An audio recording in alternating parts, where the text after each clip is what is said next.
अस्सलाम वालेकुम नाज़रीन, मैं हूं सैयद जुल्फ़िकार गिलानी और आप देख रहे हैं गिलानी व्लॉग्स।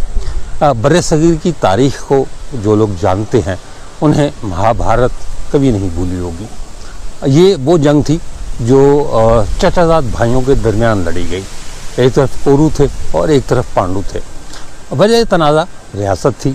उसकी वजह ये कि कौरव हुक्मरान थे और उन्होंने पांडुओं को सल्तनत का वो हिस्सा दिया जो बंजर बियाबान और किसी काम का नहीं था, यानी हस्तिनापुर का इलाका जिसे आप आज का मथुरा कह सकते हैं।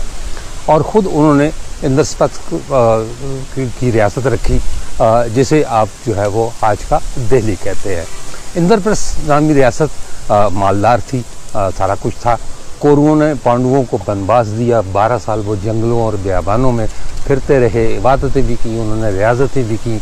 लेकिन इसके साथ साथ उन्होंने ऐसी एक बुनियाद बना ली कि जो हस्तिनापुर की रियासत थी वो बिल आखिर उन्हें मिली दोबारा और इंद्रप्रस्थ के साथ, और उन्होंने इन दोनों रियासतों को बखूबी निभाया और चलाया।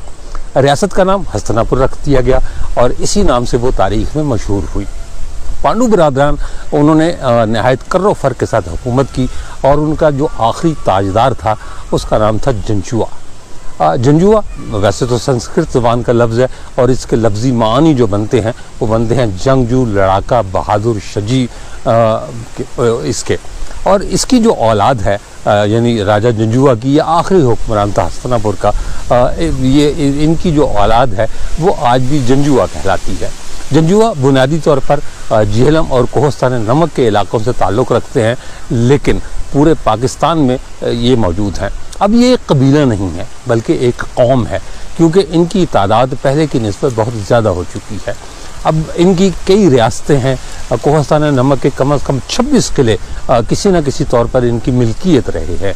कुछ किले इन्होंने तामीर करवाए, कुछ किले इन्होंने बनवाए, कुछ किले ऐसा था जिन पर इन्होंने कब्ज़ा किया, कुछ को शिकस्त दी, कुछ किले वीरान हो गए थे, उन पर इन्होंने अपना तसल्लुत कायम किया और एक वसी व अरीज़ रियासत पर कई साल तक हुकूमत की। कई साल क्या बल्कि 700 साल के लगभग हुकूमत की। मैं आज आया हूँ जंजुआ हाउस रावलपिंडी। मेरा मकसद सिर्फ ये बताना है कि राजपूतों के